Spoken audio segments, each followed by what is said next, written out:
Hello, this is Jinwoo Mi from Michael Sealant. July 23rd, let's start today's big news. Welcome to Mijun, where we continue to uphold the fundamentals of investing in United States stocks, as always. As the United States stock market continues to hit all-time highs day after day, we're experiencing a truly pleasant market. Since stock prices have risen so much in such a short period of time, concerns are starting to emerge that the market might be getting a bit overheated. There's actually some evidence for that, right? Even when I look at the comments section of the Mijun YouTube channel, I can see firsthand that interest in very small cap stocks and rapidly rising stocks has surged recently. Those of you who have been with the Mijun show for a long time will probably remember. There was a similar phenomenon in 2020. Back then it was called the COVID-19 market. So, in mid-March, the United States stock market hit bottom and then showed a tremendous upward trend, especially with tech stocks and growth stocks rising sharply. At that time, the Reddit platform also became famous, giving hedge funds a hard time, and a lot of money flowed into microcap stocks and high-growth stocks. There were quite a few individual investors who made tremendous wealth during that period. Recently, however, this excitement is accelerating again. That's why I mentioned this once since last week. The recent United States stock market uptrend is led by individual investors, not institutional ones. And usually, it's individual investors who take on a bit of risk and make bold investments like this. When that happens, sometimes a bubble can form without us even realizing it, and once a bubble forms, it eventually bursts. So I think we need to be a bit more cautious and pay attention when we invest. Recently, on the comment section of Jihoon Mi's YouTube channel, many people have been asking for my investment opinions on small stocks and stocks that have recently surged in price. So at the beginning of today's broadcast, I'd like to share my personal thoughts on this topic.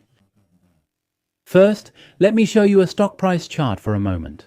If you look, those of you who are original members of Mijun will probably find this name very familiar. This is a stock called Opendoor. I invested in Opendoor in 2020-2021 and even in 2022. At that time, I enjoyed a tremendous upward trend, but eventually it was a stock that crashed. But recently, this stock has been showing meme stock behavior again. Let me tell you how much it has gone up. The stock price surged by an astonishing 440% in a single month. That's how much of a loss-making company it is, one that doesn't generate net profit. Recently, a lot of money has flowed into these kinds of stocks, and as short selling shows a squeeze phenomenon, and a lot of funds rush to exit short positions, it creates an opportunity for the stock price to surge like this. So here, I'd like to say a word about why I'm not investing in these skyrocketing stocks on the Mijun channel. The article I read to you yesterday indicated that a correction in the United States stock market is imminent. At that time, I read your word from Mijun, but actually there was another comment from Mijun as well. So, at the beginning of today's broadcast, I'd like to briefly introduce you to the second comment from Mijun. Those of you who have been with Mijun since the early days probably know this well. From 2020 to 2022, I allocated a significant amount of investment funds to so-called hyper-growth stocks favored by Cathie Wood, stocks with very high growth rates but negative profitability. There was one big difference though, one major difference between my investment strategy and Cathie Wood's. At that time, Cathie Wood had almost no investment allocation in large-cap megatech companies. But in my case, I placed a bit more emphasis on megatech companies like Nvidia, Amazon, Meta, and Microsoft. That was one key difference. That turned out to be very fortunate. Personally, after 2023, I'm no longer interested in hypergrowth stocks. There are two important reasons for that, and today I'll explain those two reasons. First, for me, I invest with the ultimate goal of living a happy life. In the end, the reason we work hard at investing is to be happy. Personally, I believe that money can't buy happiness. But one thing is certain. At the very least, money can help you avoid unhappiness. If you don't have money, there's a high chance you'll experience a lot of unhappiness. So I think it's important to achieve a certain level of financial freedom in order to avoid unhappiness. And when it comes to achieving this goal of happiness, I don't intend to find it in the results that come from enduring hardship. What I mean by that is, my plan is to find happiness in the process of continuously growing my portfolio over a long period of time, like 10 or 20 years. Now, depending on your age group, the time frame might be a little different. In my case, I hope that every day I invest for at least 10 to 20 years will always be happy. That's the kind of desire I have. So after taking a big hit in 2022, I'm no longer interested in happiness that comes after pain, patience, or waiting through difficult times. I'd like to share some of my personal thoughts. And now, the second point is even more important in my opinion. I believe that with high growth stocks, the chances of achieving financial freedom are relatively lower. I think I need to explain this a bit more. Most of the high growth stocks I was investing in before the bear market hit in 2022 were actually showing much higher investment returns compared to the mega tech companies I had invested in more heavily. But this happiness didn't last long because I wasn't able to sell at the right time before the bear market arrived. In the end, the dreamlike returns disappeared like an illusion. There were many stocks that went up several times, but these returns disappeared in an instant. When I started investing in United States stocks in earnest in 2020, I set a financial goal for myself. And this goal is extremely high, almost to the point of being reckless. I'm sure you all know this. My dream is to achieve an average annual return of 20% over 15 years. Of course, it's very difficult to achieve, but personally, I don't think it's impossible. And if I manage to achieve an average annual return of 20% over 15 years, what that means is that even without adding any extra investment, the initial investment will grow more than 15 times. So if I start with 100 million won after 15 years, it will increase to over 1.5 billion won. So if you're not a trader with a modest goal of just doubling or tripling your investment, if you're an investor with high ideals and goals aiming to achieve at least 10 or 15 times your returns over 15 or 20 years and attain financial freedom, in the end, is the right choice to bet on fundamentally strong and reliable stocks that have an extremely low probability of failure and can be held in your portfolio for the long term, allowing you to enjoy the magic of healthy compound interest. That's what I believe. Only then can we achieve ambitious goals like a 15-fold return over 15 years. That's what I want to say. Let me show you one figure. If you start with an initial investment of 10 million won and manage to make just 1% profit every day for 100 days, that 10 million won will grow to over 27 million won after 100 days. So what we need to rely on is this. It's not about theme stocks that can double or triple in a month, but rather the magic of compound interest, which offers a much higher probability of success. This is the main message I want to share with you today. All right, then let's get started with today's Big Jushin news, prepared for July 23rd. Today as well, there were a lot of great questions in the comment section of Wyzon's YouTube channel. Out of those, I've selected just 2 to answer today. The first question was left by MM. Thanks for the great content. I'm learning a lot from it. I am a small fan who, at the relatively young age of 24, subscribes to Mij on YouTube, as well as Membership, Choice Stack, and Seeking Alpha. That's impressive investing. You're currently subscribed to Membership, Choice Stack, and Seeking Alpha. The reason I'm asking is because I have a question related to compound interest. In your recent membership post, you mentioned the magic of compound interest. I looked this up on YouTube and other places, so I understand that this is a very important concept. However, one thing that makes it hard for me to understand is that when people explain the magic of compound interest, they often mention the term annual average rate of return. Currently, the combined return rate of my entire portfolio is about 23%. I'm not sure if, after 1 year without selling, the annual average rate of return would be described as 23%, or if the annual average rate of return is calculated by adding up the returns from rebalancing throughout the year. If I don't sell, there's no actual profit, and it's just an estimated amount, so I'm not sure if compound interest is still being applied in this situation. I think you've asked a very important question, and if you look below, it seems like other people are also very curious about this. As many as 20 subscribers have clicked. There's something I'd really like to make clear here. In the past, I mentioned that the stock market definitely has a beginning and an end. It's really important to remember this. Whether you take profits or cut your losses in stocks, I hope you understand that it doesn't make any difference to the magic of compound interest. What that means is this. For example, let's say I bought a stock with 1 million won and I invested in this stock. Suddenly the 1 million won went up to 2 million won, so the investment return is 100%. But then I sold all of it. Since I sold it when it became 2 million won from 1 million won, I now have 2 million won in cash. So I can just use that 2 million won to buy another stock. The magic of compound interest continues unchanged. It's the same when you take a loss on a stock. Some people, if you invested 1 million and the stock price dropped to W500,000, some people mistakenly believe they haven't incurred a loss if they don't sell. However, the loss has already occurred when the price fell. That's absolutely not true. Just because you're holding on to the stock doesn't mean your rate of return is any different. You're simply making another bet on a stock that's already been cut in half. If you sell this stock here and buy another stock right away, of course you have to buy it immediately. If you do that, only the stock has changed.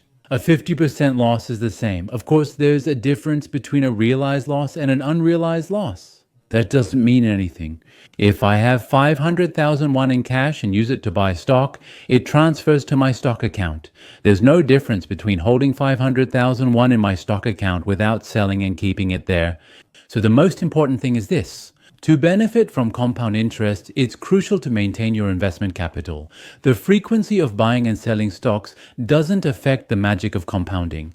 That's the key message I want to convey to you. Let me briefly show you the status of the portfolio that I share with the Medium members. As you can see here, I share updates whenever I buy or sell stocks on specific dates. But if you look here, there's something interesting. I sold and bought stocks. So when the momentum of a stock drops, I keep reducing its proportion to guard against further crashes. On the other hand, if a particular stock keeps rising, I actually increase its proportion in the portfolio. But the important point is that when I sell one stock, I often end up buying another stock.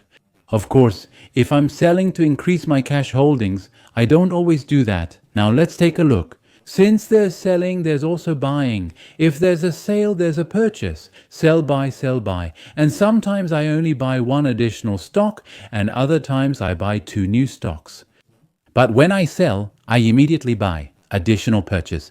Here too, I sold and then immediately bought. Sell, buy, sell, buy, sell, buy.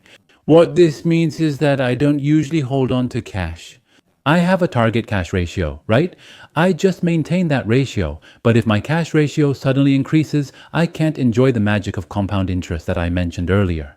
So when I sell stocks, I usually use that investment money right away to move into another stock. So to sum up, it's not that you have to avoid selling stocks to maintain the magic of compound interest. As long as the total amount in your account stays the same, you can still maintain the magic of compound interest. If you invest 1 million won and it increases by 10%, it becomes 1.1 million won. The magic of compound interest is that if it rises another 10%, it's not 10% of 1 million won, but of 1.1 million won. That's the power of compounding. And as the magic of compound interest keeps repeating, the amount grows much faster than you might expect. That's the principle behind investing. Well, I hope my answer addressed your question properly. Someone with the username Samim has asked a good question, and there's one more question. This next valuable comment comes from someone using the username Siotorongo. In the trading market, experts like Miju can take profits or cut losses and get back in at a reasonable low point. But for regular folks like us, by the time we hesitate, the price has already gone up past our selling point. For the United States stock market, a full buy and hold strategy, regardless of market fluctuations, often yields higher long-term returns. That's the valuable comment you left. You're absolutely right. I'll share my detailed thoughts on this with you all in a little while. Because you clicked the like button for as long as 30 minutes. I'll let you know what I think about this in a little while.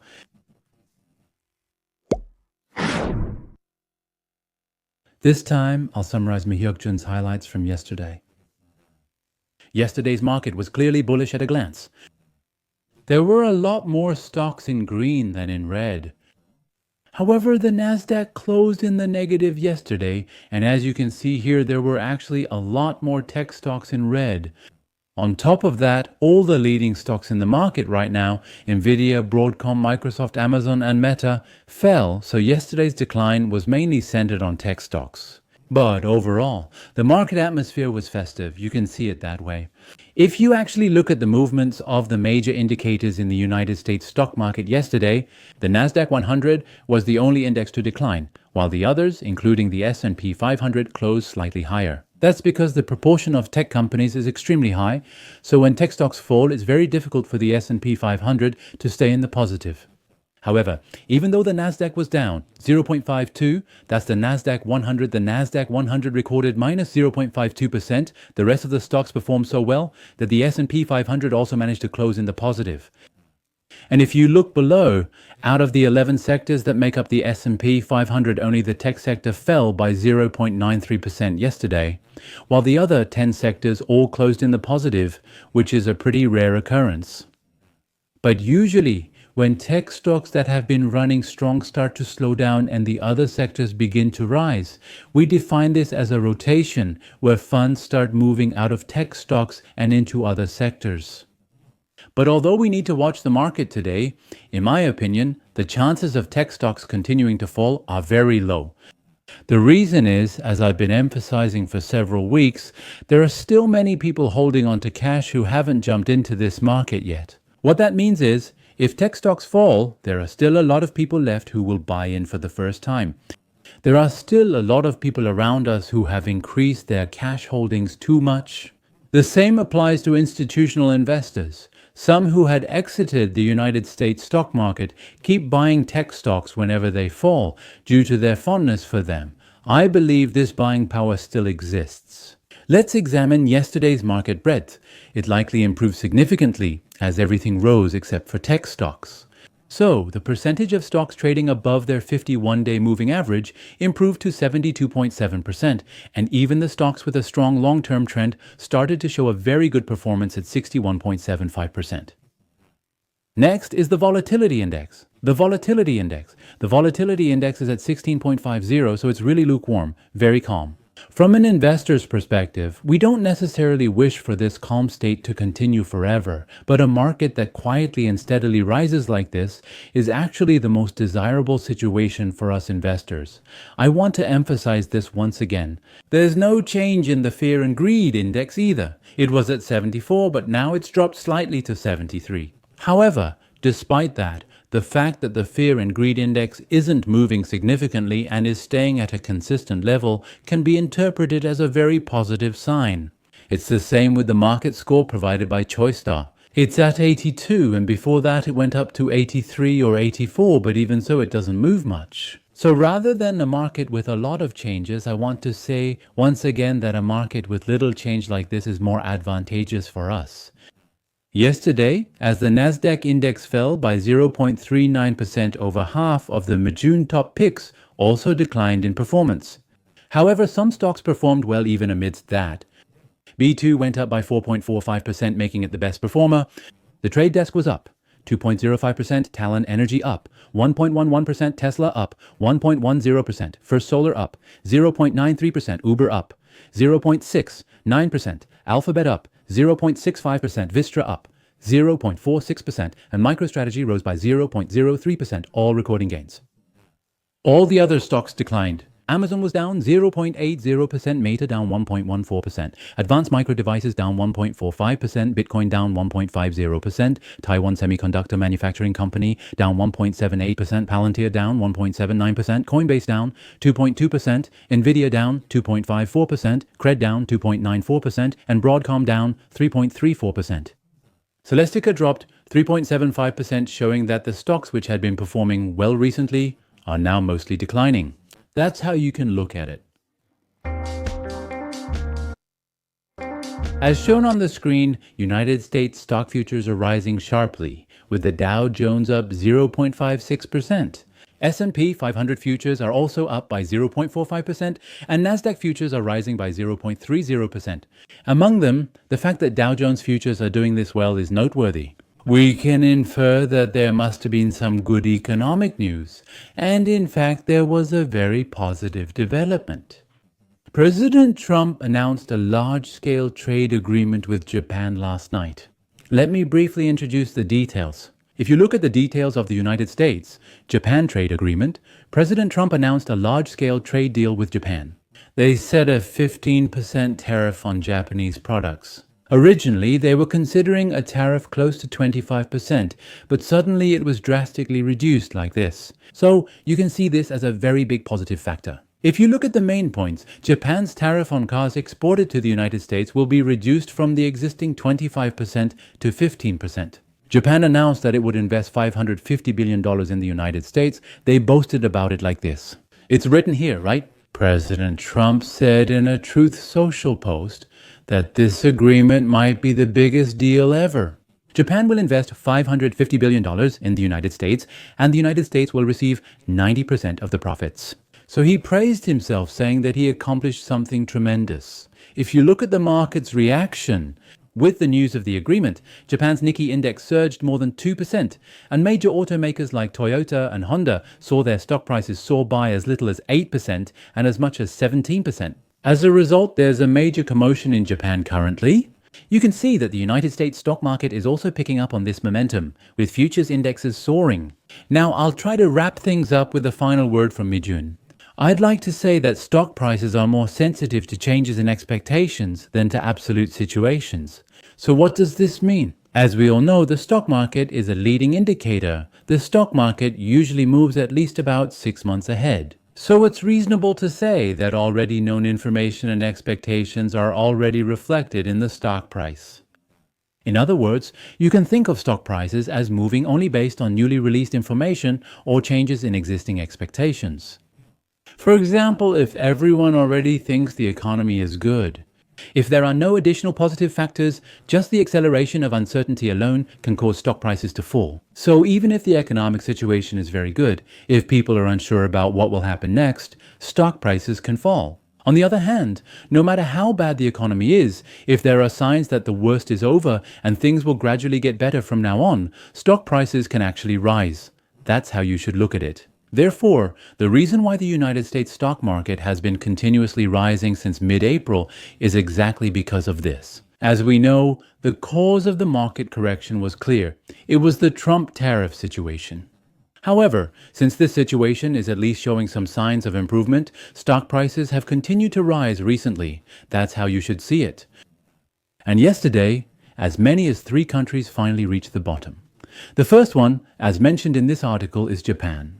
In the case of Japan, they were being threatened with a 25% tariff, but this suddenly dropped to 15%. The second is the Philippines, where the 20% also dropped to 19%. The third is Indonesia. For Indonesia, it had been decided that a 32% tariff would be imposed. This was also dramatically agreed upon yesterday, and now it has dropped to 19%. Therefore, this adjustment will be completed early. In a way, it's quite reasonable for the United States stock market to rebound suddenly. You can see it that way. Some of you may be upset because you couldn't respond properly to this correction and the rebound, but if that's the case, I don't think you need to be discouraged. That's because in the United States stock market, at least once or twice a year, new opportunities always come. So I think you just need to do better in the next correction, learning from this experience.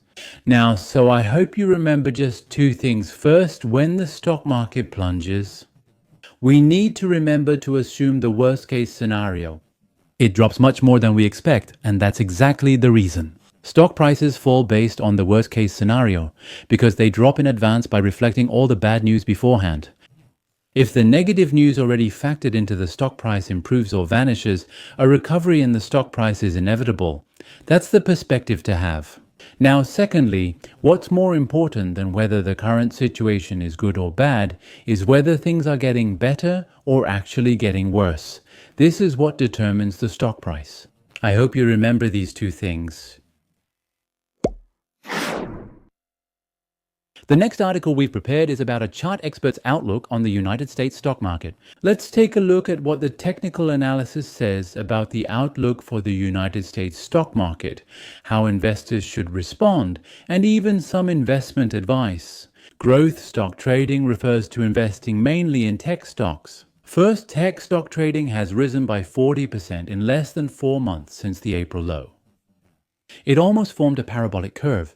What this means is that the stock prices rose exponentially. So the author of this article stated that he believes we are in a long-term bull market.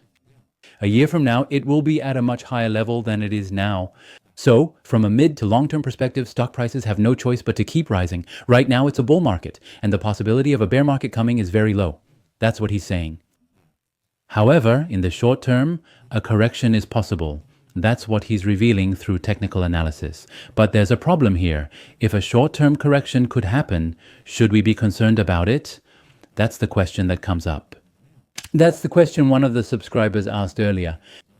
In a correction market, experts can profit or minimize losses and re-enter at a low point. However, for ordinary investors, by the time we react, the price often surpasses our selling point.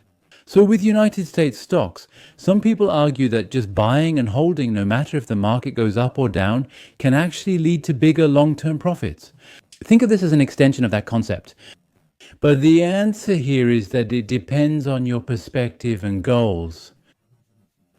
Now, if you think that a 5% adjustment is worth taking action on, what would you do? Hedging against the Nasdaq would be reasonable. So if it drops by 5%, the stocks we hold could fall by as much as 15% or even 20%. So if you want to hedge a bit against this kind of drop, then you need to take action. He says something really great. A bull market for one investor can be a bear market for another investor. Now, what this means is that people can feel things very differently depending on who they are. Some people leave comments like, "Why is the stock price dropping like this?" even when the stock price falls by just 1% or 2%. Some people aren't fazed at all, even if the stock price moves not just 1% or 2%, but by about 10%. For example, a couple of days ago, a subscriber asked me why Coinbase's stock price was dropping like that. Let me show you Coinbase's stock price.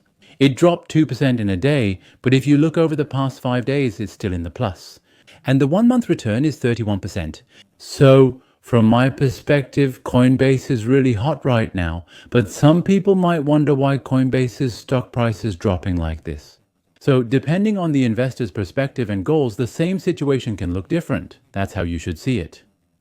There is no universally correct approach to investing and betting in the market. It depends on the individual's perspective and circumstances. In the end, you have to decide what fits your goals, the investor's goals, best. That's the conclusion you can come to. All right, then let's take a look at technical analysis. There's QQQ, which tracks the Nasdaq 100 index. This QQQ has seen a sharp rise since the low point in April. Now, if you look here, this is the price chart of QQQ, which tracks the Nasdaq 100. It's pretty impressive, isn't it? Right now, after hitting the bottom in mid-April, it's showing a tremendous upward trend, breaking through previous highs and continuing to rise. The relative strength index is shown here. The relative strength index showed a corresponding rise along with the QQQ price until May. What that means is it only went up together until May, and after that, it's been moving sideways. In June, the QQQ has been moving sideways, right? Previously, at $540, there was a double top, which we call a double top pattern. It broke through the resistance line, and now this level acts as both a support line and a target level in case of a correction. Now, let me show you this again here. The price reached $540, surpassing the previous high after being blocked twice. So now what used to be a resistance line is now a support line. That's how you should see it. If a technical correction occurs, there's a high probability that it will drop to around $540 and then rebound. That's how you should see it. All right, let's keep reading. Go ahead. However, when the $540 ceiling was broken, the relative strength index did not record a new high to confirm it. As I showed you earlier, even though the stock price keeps going up, the relative strength index is actually moving sideways. So you can understand it as the relative strength index is no longer rising and is just moving sideways, continuously getting stuck. Now, the reason for that is explained here. Momentum, in other words, the rate of change, is weakening. So we can read from this that the momentum is gradually weakening. Let me explain with an example. Think about a ball thrown into the air. Near the peak of its trajectory, the ball is still moving upward. But until the direction changes and gravity takes effect, the rate of change slows down. This means that at first it rises very steeply, but gradually the angle becomes less steep and eventually it reaches its peak and then falls. That's how you can understand it. You can see it here as well. At first, the relative strength index rises very quickly, but it gets blocked here. But if you look at the stock price trend at that time, the upward trend was very steep at first, then the angle decreased a bit. And now we can see once again that this angle keeps getting less steep.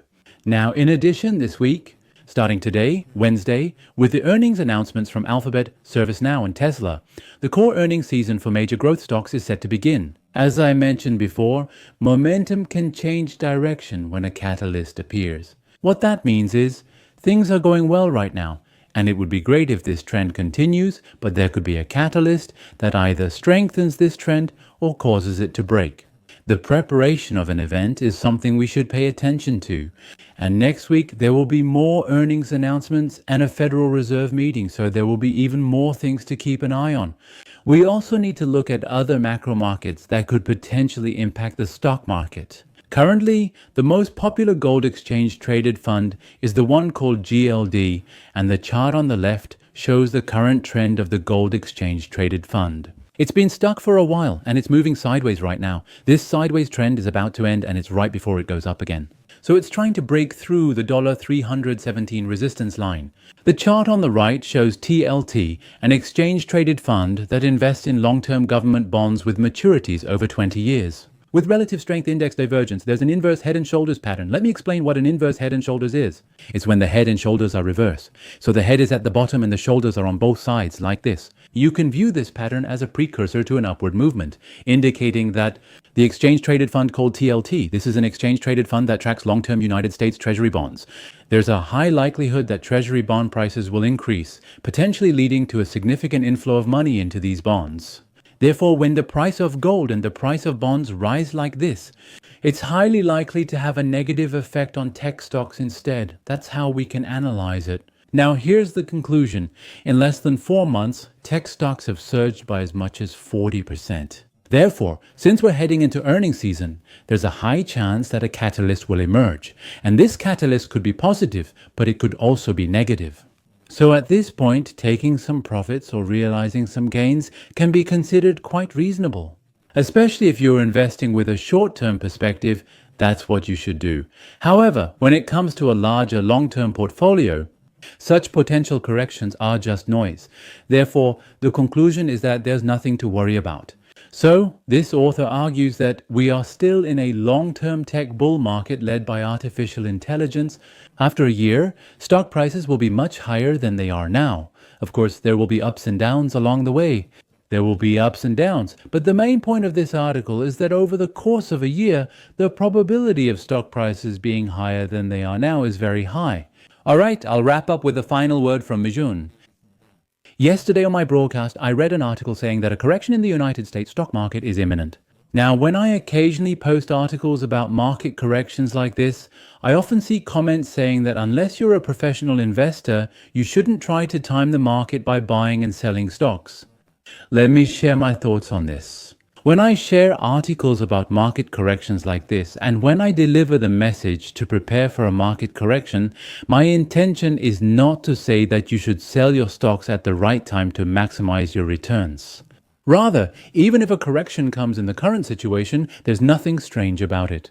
Because stock prices have risen so much, there are many people who want to realize their profits. And the possibility of a long-term significant bear market is very low. That's why we use the term correction. It's just a passing breeze. That's the message I'm giving you. So, what was the message I wanted to share with you? Even if the atmosphere suddenly changes, you shouldn't be startled and leave the stock market. I want to emphasize once again that I want to deliver this opposite message.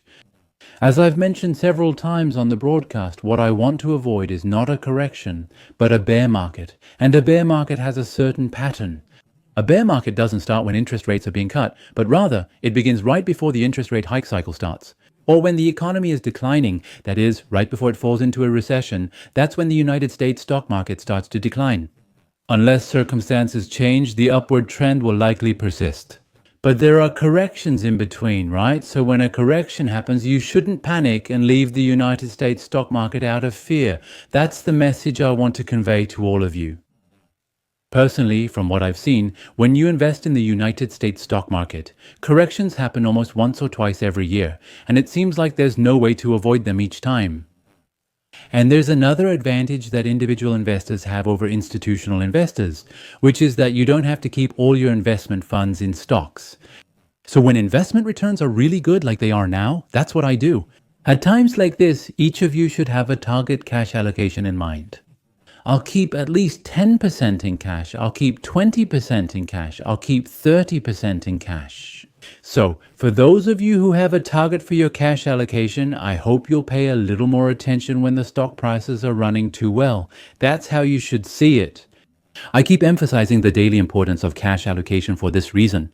Of course, when there's a serious correction like at the beginning of this year with a drop of nearly 20%, but even if it's not that serious and there's just about a 5% correction, you can find plenty of stocks that you can sell off one after another. Because when the market drops by 5%, the stocks I own drop by 5% or even 20%.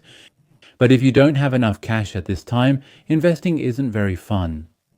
You have no choice but to just wait. Then that adjustment period can feel really long. In the end, if happy investing continues over the long term, the magic of compound interest can lead our investments to success. So what's important is this: who can persistently keep investing without getting scared, thinking, my investment funds have grown a lot, so maybe I should stop investing in stocks now, or worrying, what if my investment funds decrease? In order to keep investing without fear and not pulling out, you need to invest happily. And for that, I want to emphasize once again that it's important to maintain a certain proportion of cash to keep your peace of mind. The last content prepared for today is today's United States stock video. In today's United States stock video, an expert named Lei Wang appears. Starting today, earnings reports from megatech companies, led by Google, finally begin. So we're going to talk about the outlook for this earnings season, especially what kind of results Alphabet, or Google, will announce today, and also discuss their artificial intelligence capabilities. I sincerely thank everyone who stayed with us until the end of today's broadcast. Recently, there have been a variety of comments on the Mijuon comment section, and personally, I've been reading them with great enjoyment. Your questions are great, and I hope you'll also share your various opinions, feedback, and thoughts. So, the Mijuon channel is a space that you and I create together. I want to mention this part once again. Let's all keep fighting together until the day we all retire through investing in United States stocks. Have a happy day. Thank you.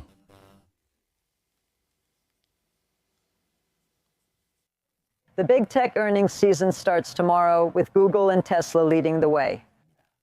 Today we are joined by Ray Wang, the founder and chairman of Constellation Research. This could be the first clue about the Magnificent Seven's earnings. Overall, what are your expectations? Overall, the Magnificent Seven will move differently from each other. Consider two factors when evaluating companies. Not all fall into the same category, and some, like Google, don't have China risk.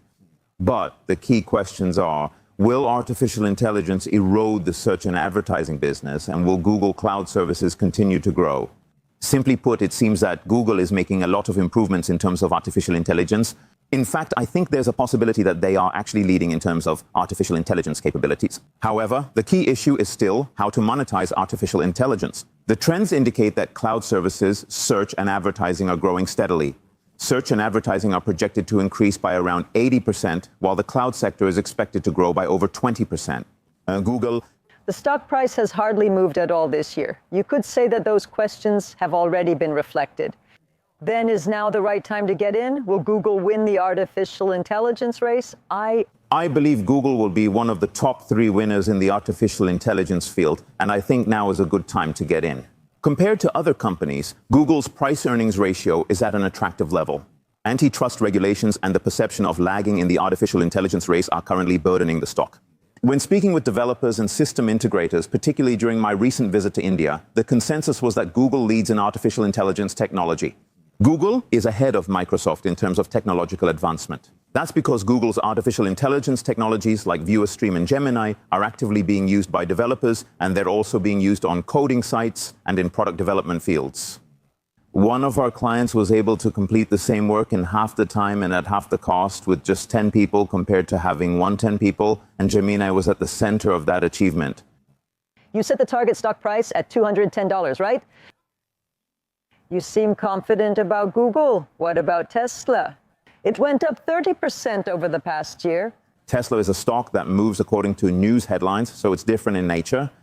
In the end, the key is whether people trust what Elon can achieve in the long run in areas like autonomous driving, robotics, energy, and electricity. If you think Elon won't focus on Tesla, then it's right not to invest in Tesla stock. However, if you believe Tesla will be the winner in the future of energy, robotics, and automation, then it can be a very good investment right now. You ask what my position is? I have strong confidence in Tesla. Whether they produce cars, robots, or deep tech infrastructure, they will pioneer American innovation. Tesla will play a crucial role in shaping the future of technology. Is Elon really an essential figure who must remain in his position? Yes and no. On one hand, Elon is someone who leads with vision and has the drive to bring people together, but on the other hand, he can also be a source of confusion and conflict within the organization. To work within Elon's empire, you need to be someone with special abilities and a certain temperament. For example, the chief executive officer of SpaceX is leading the company excellently. This is very different from what's happening at Tesla right now, where executives are being replaced one after another. To ensure things run smoothly, some believe Elon should sleep at the factory and immerse himself in work as he did before. I think it depends on Tesla's current stage of business. Right now, Tesla needs someone who can lead its expansion. When thinking about what the next model will be, it might be difficult to bet on robot taxis right now, but we can definitely have high expectations for the automated factories in the United States that Elon is pushing for. Elon should focus on future technologies like Records or Optimus, and at the same time, Tesla needs someone else who can actually expand its core business. All right, let's talk not only about Google and Tesla, which are announcing their earnings this week, but also about the entire Magnificent Seven. This morning, technical analyst KT Stachter expressed concern that since stock prices have risen too quickly recently, if earnings this season fall short of expectations, the stock prices could undergo a correction. It's no exaggeration to say that everything is riding on the Magnificent Seven right now. Since perfect earnings are already priced into the market, if results fall short of expectations, some correction may be inevitable. But the problem is, even so, where can you actually put your money right now? The current market situation is complex, with simultaneous preferences for both safe and risky assets, creating confusion even among technical analysts. However, if we look ahead to the third and fourth quarters, what investors are hoping for are variables like the implementation of tax cuts, tariff stabilization, and some regulatory easing. Even if it's not as much as $15 trillion, if around $1 trillion of foreign direct investment flows in, especially in key sectors like data centers, artificial intelligence, and magnificent chips, a favorable environment for growth could be created. KT's perspective is short-term, but in the long term, I see it differently. They predict the S&P 500 index may hit 6,889 in the next year, suggesting potential short-term dips followed by strong recoveries. That's right.